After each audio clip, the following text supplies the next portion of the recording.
A man from another century stands in the rain, watching the woman he loves through a window she has not yet looked through.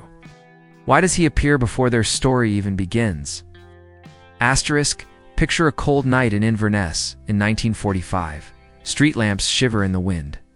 Rain paints silver lines on the window. Inside a small inn, Claire dries her hair and tells herself that life may become simple again after war.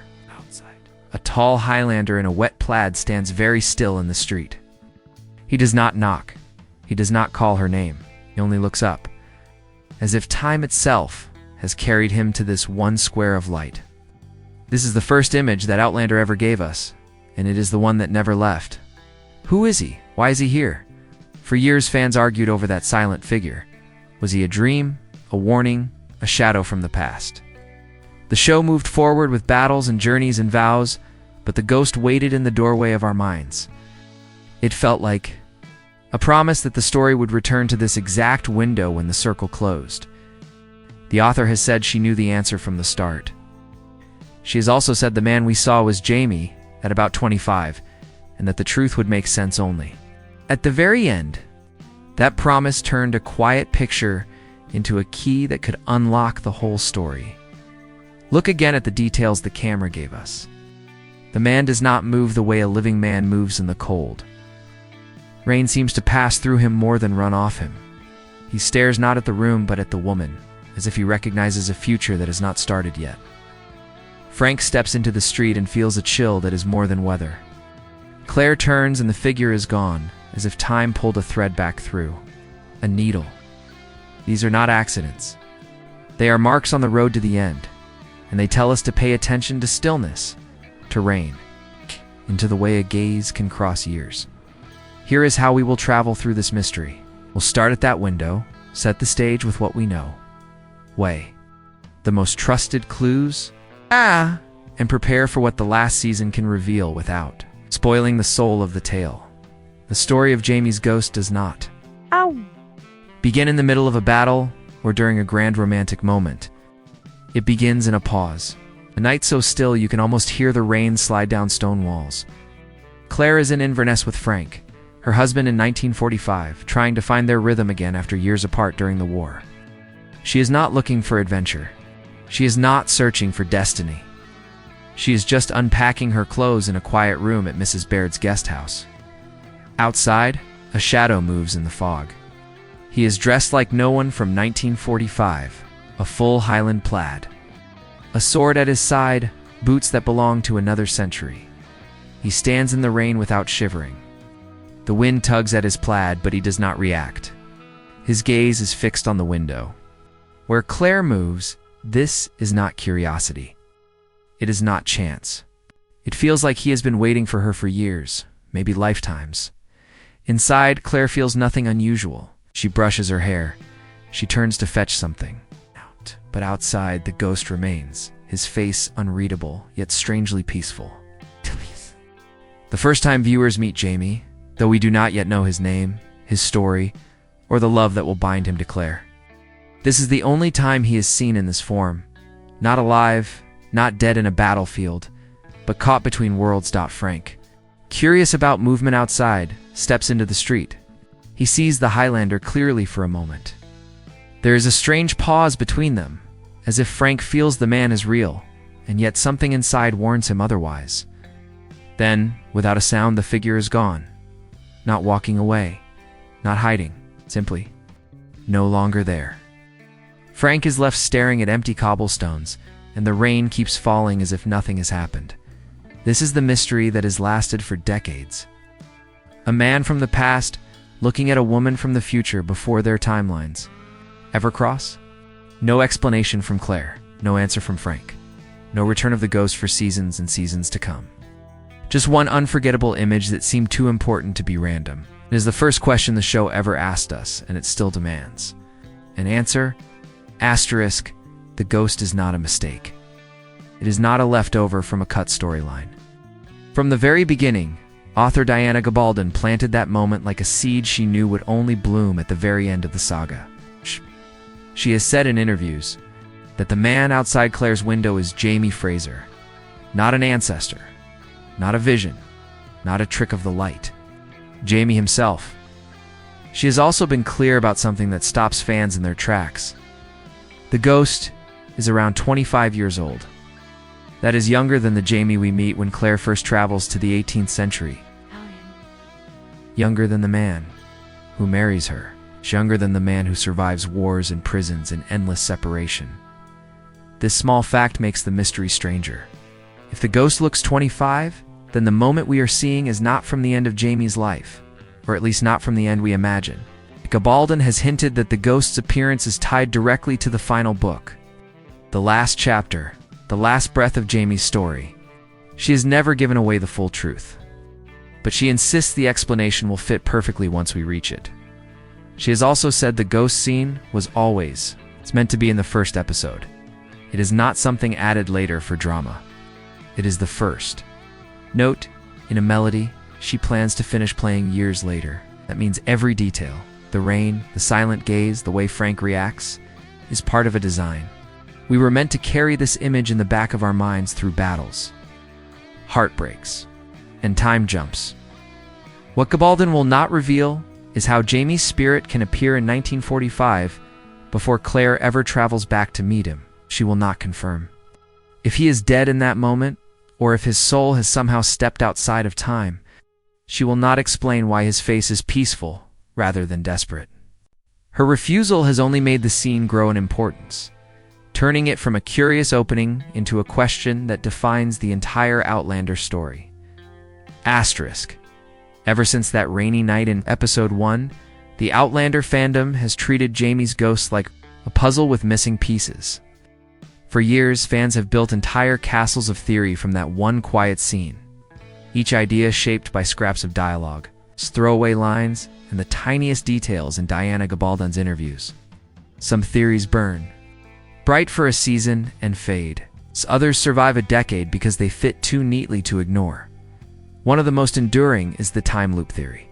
In this version, Jamie's ghost appears because, in some future we haven't reached yet, Jamie finds a way to cross time, not in body, but in spirit, to watch over Claire before she even knows him. It paints the ghost as an act of protection, a final mission of love before his life ends. Supporters of this theory point to the deep bond between Jamie and Claire, the way they feel each other's presence even when separated by centuries. To them, the ghost is the ultimate sign that their connection bends the rules of time itself. Another popular idea is the guardian spirit theory. This one leans into the mystical side of the story, suggesting Jamie is more than just a man after death. He becomes a protector bound to Claire's soul, free to step into any moment of her life. In this view, the ghost is not limited by a single point in history. He is everywhere she might need him, including a 1945 night in Inverness. Then there's the vision theory. Some fans believe the ghost might not be a ghost at all, but a vision Claire receives without realizing it, a ripple through time caused by her future journey. It would mean the sighting is not about Jamie's death at all, but about their first meeting echoing backward through her life like a stone thrown into water, sending waves into the past. What makes these theories survive is not just clever guesswork, but the fact that the show and books keep feeding them. Every moment where Jamie senses Claire across time, every scene where dreams feel too real, every unexplained detail in the timeline, they all keep the mystery alive. And until the final chapter is told, fans will keep searching the rain outside that window for clues. Asterisk Season 8 has been wrapped in secrecy, but the little pieces slipping through cracks in interviews, set photos, and insider whispers have only made the ghost mystery feel closer to breaking open. The production team is not careless if something makes it to the public. It is often meant to stir the pot without giving away the whole stew. And this year, that pot smells different. One of the biggest shifts is the tone teased by both cast and crew. Sam Heughan has hinted in interviews that the final season will lean heavier into the spiritual and emotional core of the story. Not just the politics and battles, but the strange, almost unexplainable bonds between characters that bend history. That choice alone makes the return of the ghost mystery more likely. The ghost isn't about war or strategy. It's about what love does when time is not enough. On Dash location, reports from fans who caught filming in Scotland describe sets drenched in artificial rain, not for one scene, but across multiple days. That could mean nothing. Or it could mean the rain motif from the very first ghost sighting is about to come full circle. Rain in Outlander has always been more than weather. It is memory, farewell, and return all at once. There are also rumors of a scene involving Claire in the 1940s again, possibly through flashback or dream, where her surroundings mirror that first night in Inverness. No one will confirm if a Highlander in plaid appears in the shadows, but the idea alone has fans watching every behind-the-scenes photo for a familiar silhouette. And then there's the quiet detail from Gabaldon herself. At a book event earlier this year, she said that the final episode of the show will bring the entire story to the place it began. She didn't name the ghost scene. Need to. For longtime fans, that's all it took to imagine the camera returning to a rainy street, a glowing window, and a man who has been waiting for 8 seasons to take his final step into the light, * the most convincing answer to the ghost. Mystery does not come from one single clue, but from a pattern that has been hiding in plain sight across books and seasons. It begins with the bond between Jamie and Claire. Not the kind of love that depends on where or when they are, but the kind that refuses to stop, even when one life ends. Diana Gabaldon has said the ghost is Jamie, around 25 years old, yet tied to the very end of his story. That is the thread we pull. Imagine this. Jamie's life finally reaches its last chapter. He is not 25 anymore. His body is older, worn by battles, losses, and decades of love and survival. But in the instant, his heart stops. His soul is freed from time. It does not travel forward or backward like a body would. It moves to the moment that matters most to him. Not the day he meets Claire in 1743, not their wedding, but the very first instant she exists in his life story, a rainy night in Inverness, long before she has met him. Why that night? Because it is the moment that begins everything, even though she doesn't yet know it. In that single choice, Jamie's ghost writes his own ending. Not as a farewell, but as a promise that he has been with her from the start. It is love folding in on itself, closing the loop so their story is complete. This would explain why the ghost is 25. It is the version of Jamie before war and grief, before he is shaped by decades of struggle, the man he might have been if time had been kind. It is also why he looks at Claire without trying to speak. The point is not to change her life that night, it is simply to be there, to witness her before fate pulls her into his world. This theory also fits Gabaldon's promise that the explanation will make perfect sense when the last book is done. It is not about magic, nor is it about loopholes.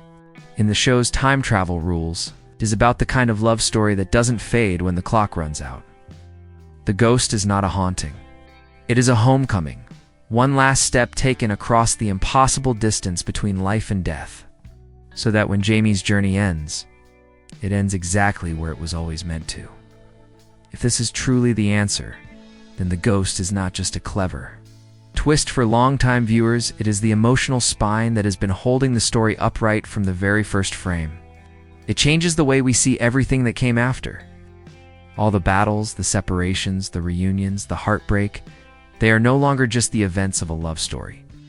They are the road that leads to that quiet street in Inverness, where love refuses to bow to time. Knowing the ghost as Jamie's final act reframes. The romance is something larger than the years they physically share.